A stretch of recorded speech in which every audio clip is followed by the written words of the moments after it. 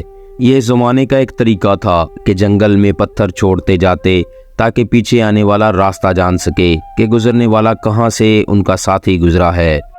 بالآخر شہزادی اور سلطان ایک ہموار راستہ پر پہنچے۔ کچھ دور ایک چھوٹے سے گاؤں کے آثار نظر آ رہے تھے۔ سلطان نے کہا، یہ آپ کی ریاست کی حدود کا ہی گاؤں معلوم پڑتا ہے۔ گاؤں پہنچنے پر شہزادی نے گاؤں کے مکھیا کو بلایا۔ مکھیا اپنے کچھ ساتھیوں سمیت حاضر ہوا۔